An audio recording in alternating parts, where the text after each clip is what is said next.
Everyone, welcome. My name is Menachem Creditor. It's my honor to serve as scholar in residence and rabbi for UJA Federation of New York. We bring you Torah and music, blessing, and community every weekday.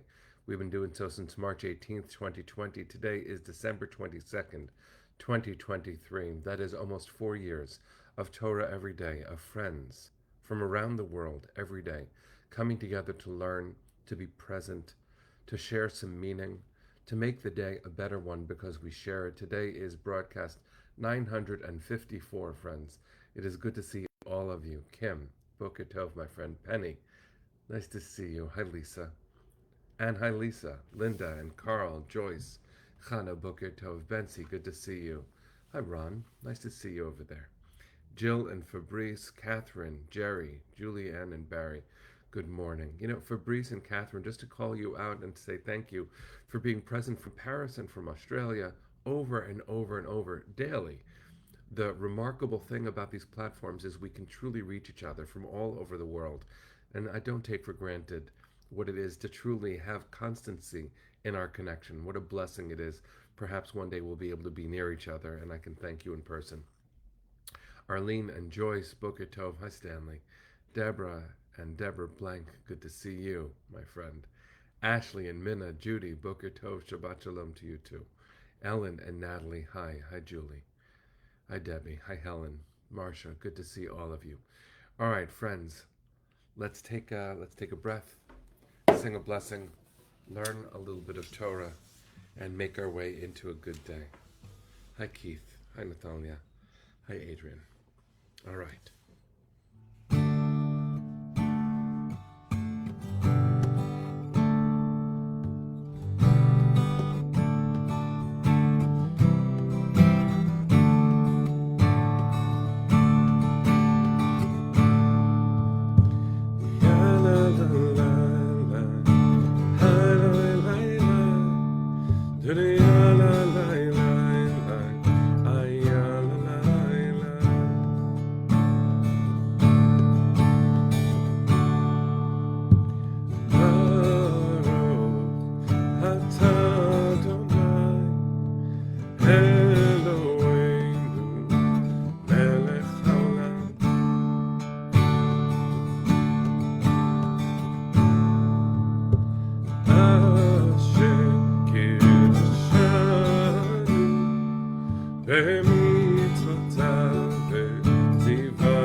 Good morning, friends. It's good to see all of you. Truly, truly, truly.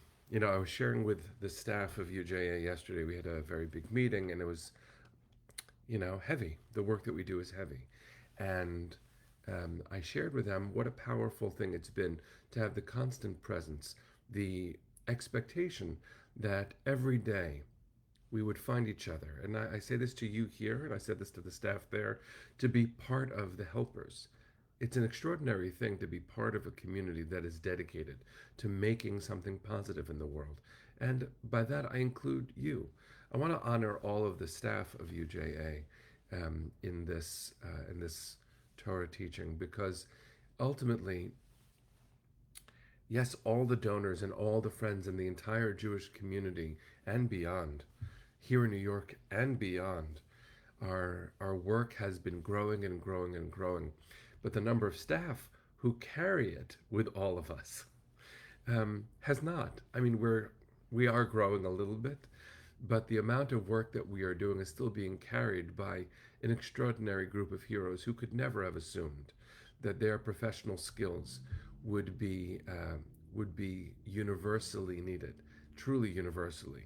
And the additional work that we have done, friends, um, over these last 10 plus weeks has been unfathomable.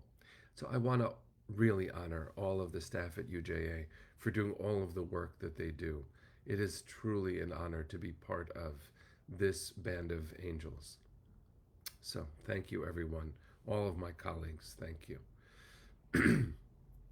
Now, in this week's Parsha, we've been talking a lot about how the um, intertwining of Joseph and his brothers through history comes to a head. And just to catch us up very quickly to this moment in this in our story, in our Torah, Joseph has been testing his brothers, and they don't know who he is. They can't recognize him because so much time has changed. So much of Joseph has changed. Certainly his status has changed, but I'm imagining also in the years since they've seen each other, he has grown so much. And when Judah, his brother, steps forward and shows that he has changed too, he's grown, he's accepted responsibility for his siblings.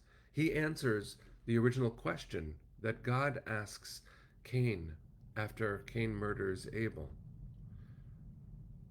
And in fact, I just misphrased that. Cain asks God, Hashomer achi anochi, am I my brother's keeper? Now, God never explicitly answers that in the biblical text, but the answer reverberates through time, which is, of course you are. Of course you are. And Judah, who has been part of the story, part of the problem, now steps forward and stands in the breach. And he pleads with Joseph, without knowing it's Joseph. He pleads to the vice Pharaoh of Egypt of his time. And Joseph can't hold back anymore. This moment is the melting of hearts. It's beautiful. It's really, really beautiful. And Joseph calls his brothers to come close to him. And the Hebrew for it is fascinating. I'll read you the Hebrew. It's chapter 45, verse 4. Vayomer Yosef el Achav, Joseph said to his brothers, Geshuna elai vayigashu. He says, come forward to me, come near to me. And they come close. And what's the name of this week's Parsha? Vayigash. And Judah came close, came near. So Joseph, in his moment of melting, says, come close to me. And they came close. And he says, Ani Yosef achichem asher mechartem oti mitzrayma. I am Joseph, your brother, whom you sent down to Egypt. You sold me. Now listen to where he goes. Listen to where he goes. I'm not suggesting that this is a modern theology, but I want to suggest something when I'm done reading it. Joseph says, now do not be distressed or reproach yourselves because you sold me hither. It was to save life that God sent me ahead of you. It is now 2 years that there has been famine in the land, and there are still 5 years to come in which there shall be no yield from tilling. God sent me ahead of you to ensure your survival on earth and to save your lives in an extraordinary deliverance. So it was not you who sent me here, but God, who has made me like a father to Pharaoh, Lord of all his household, and ruler over the whole land of Egypt. Now, first of all, the Hebrew here, in the second to last verse I just read, that Joseph was sent to be a she'irit ba'aretz, to be a remainder in the land, to help us remain on this earth. Ulahachayot lachem lifleta gdola, and therefore to be part of a great salvation. So, what am I sharing? First of all, an extraordinary set of verses from the Torah, specifically one where Joseph looks at his brothers in the eye, and he says, it's not your fault, you didn't do this. God sent me here to take care of the world and therefore to take care of you.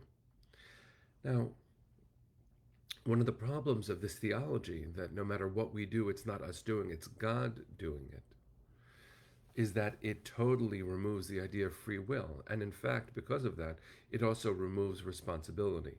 The brothers, if this is true, don't bear responsibility for the evil that they did. And in fact, what we learn through all of ethics, and certainly within Jewish values, is that accountability and responsibility and free will are essential parts of what it is to be human. God created a creature who could say no. And that's what makes meaning in the world, when we choose righteousness, when we choose goodness. But that choice has to mean something. So, why would it be that Joseph looks at his brothers after all of these years and all of this pain and says, God sent me here to do good? So, I would make a distinction here. It's a long conversation we could have another time. But it's one thing to look at someone in their pain and say something that would explain their pain. You ever see this? Someone goes to a Shiva house and they try to explain. You ever see that? It's a terrible thing. Someone goes and they explain why some losses happened, why some death happened. And Blue Greenberg, the famous Jewish feminist who created the Jewish Orthodox Feminist Alliance, tells a story once when she lost her son to a tragic bike accident, actually, in Israel. And someone came and tried to comfort her and said, God must have needed him so much. And Blue got up in the middle of Shiva and yelled, I needed him more. Because that's an authentic claim from a place of pain. You can't look at someone who's suffering and explain it. This is why. It's blasphemy against the universe. It's cruel to God to suggest a thing, and it's certainly insensitive at best to someone who's suffering. So if the brothers had looked at Joseph and said, it's not our fault. We did what we did, but we had no idea we were giving you a good thing. This was a good thing when we treated you like property, treated you like nothing, and sold you. That would be cruelty. But realize that the explanation here is being articulated by the one who suffered. Joseph is saying, you did that to me, but this is what it means. He's making meaning of his own life. He's making meaning of his own life.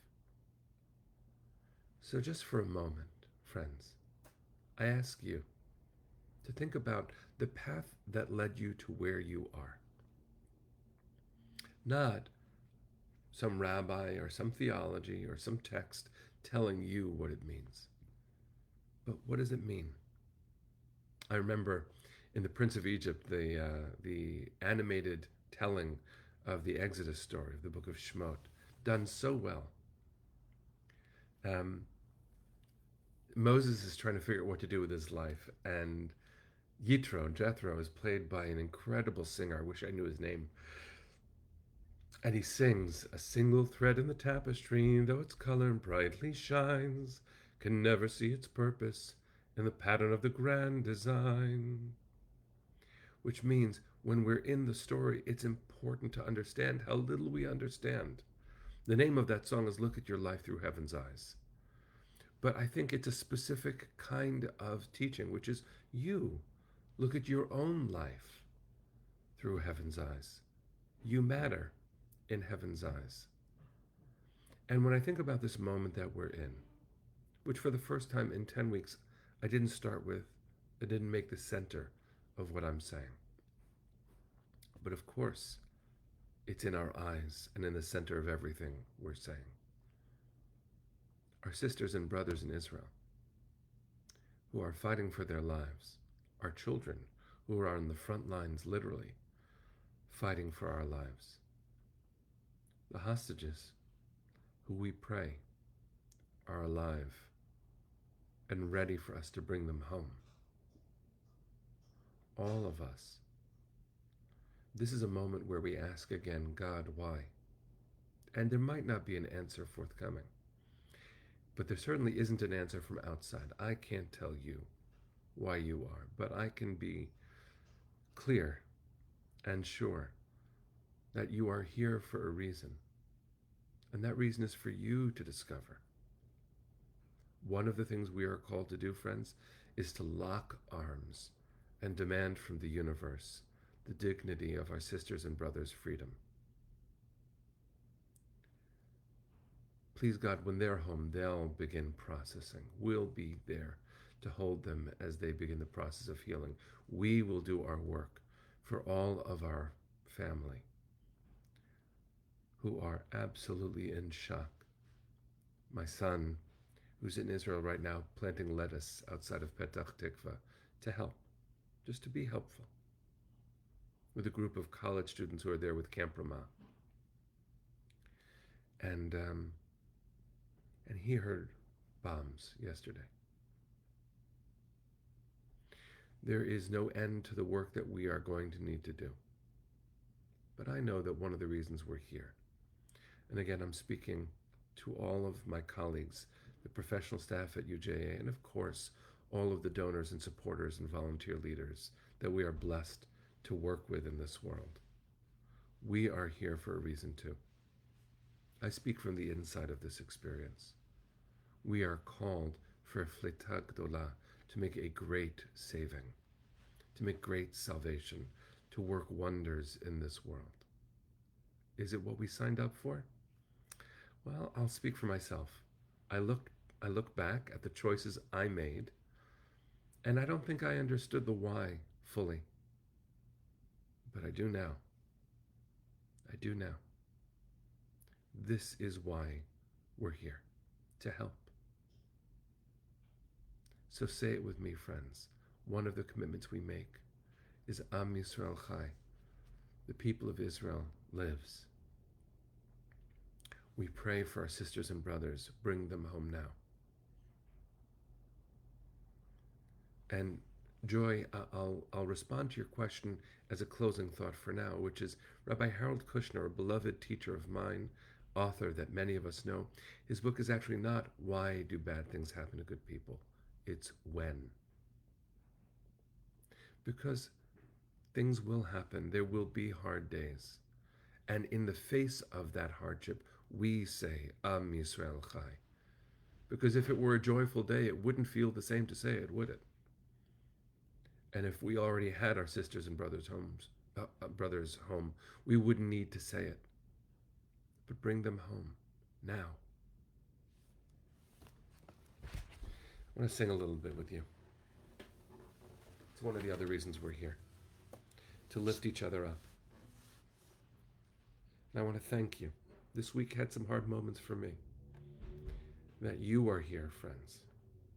That you are here. You're here for a reason too. Let's start with Oziv Zimrat Yah. Then we'll work our way into a Shabbos song.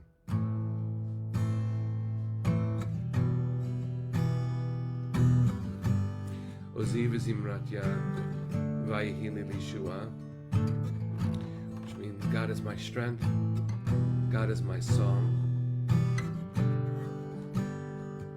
and that's what makes for saving. Oziv Zimrat Yah, Vayihi Lishua, Oziv Zimrat Yah.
Let's pick it up a little bit. It's going to be Shabbos. Let's bring it in.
All right, friends, let's close with one more thing. On your screen, if you're on Facebook, and on my pocket here, if you're on Instagram, you see an Israeli flag.